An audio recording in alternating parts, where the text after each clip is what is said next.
ইডেনের রাজস্থানের বিরুদ্ধে শেষ বলে 1 রানে জয় কিভাবে সম্ভব হলো বোঝালেন কেকেআরের অধিনায়ক অজিঙ্কে রাহানে। তবে এদিন আরেকটু হলেই হেরে গিয়েছিল কলকাতা নাইট রাইডার্স, যে ম্যাচে অজিঙ্কে রাহানেদের হাসতে হাসতে জেতা উচিত ছিল। তবে সেই ম্যাচে ফয়সালা হয়েছে শেষ বলে, কোনো রকমে রাজস্থানকে হারিয়েছে কলকাতা। 1 রানে জিতেছে তারা। তবে কিভাবে জিতেছে তারা, ম্যাচ শেষে ব্যাখ্যা দিয়েছেন কেকেআরের অধিনায়ক অজিঙ্কে রাহানে। কলকাতার বিরুদ্ধে ইডেন গার্ডেন্সে 207 রান তাড়া করতে নেমে একসময় 71 রানে 5 উইকেট পড়ে গিয়েছিল রাজস্থানের। সেখান থেকে অধিনায়ক রিয়ান পরাগ দলকে খেলায় ফেরান। 45 বলে 95 রান করেন তিনি। শেষ ওভারে জিততে দরকার ছিল 22 রান।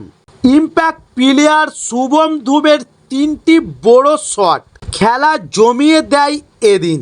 তবে শেষ বলে দরকার ছিল 3 রান। দ্বিতীয় রান নিতে গিয়ে রান আউট হন জোফরা আর্চার। 1 রানে জিতে এদিন কলকাতা নাইট রাইডার্স। তবে রাজস্থানের বিরুদ্ধে ভালো ফিল্ডিং করেছে কলকাতা। বিশেষ করে বলতে হয় রিঙ্কু সিং এর কথা।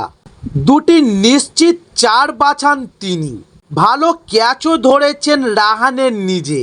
সেই ফিল্ডিংয়ের কথা টেনে এনেছেন রাহানে। ম্যাচ শেষে কেকেআরের অধিনায়ক বলেন, ফিল্ডিং খুব গুরুত্বপূর্ণ ছিল। 10 থেকে 12 রান বাঁচাতে পেরেছিলাম আমরা। ভালো ক্যাচও ধরেছি, রান আউটও করেছি। এগুলোই পার্থক্য গড়ে দিয়েছিল ম্যাচের। তবে রাহানের কথা থেকে স্পষ্ট যে এই জয়ের কৃতিত্ব ফিল্ডারদেরই দিয়েছেন তিনি। তবে শেষ পর্যন্ত যে তারা জিতেছে তাতেই খুশি রাহানে। তাই রাহানে বলেন, শেষ পর্যন্ত জিতেছি, আমি এতেই খুশি। যখন আপনি কোনো ম্যাচ 1 বা 2 রানে জেতেন তখন আরও বেশি আনন্দ হয়। তবে এদিন ব্যাট করতে নেমে একই ছন্দে রান করেনি কেকেআর। পাওয়ার প্লেতে রান করেছে তারা। মাঝের ওভারে সাবধানে খেলেছে, শেষটা করেছে ঝড়ের গতিতে।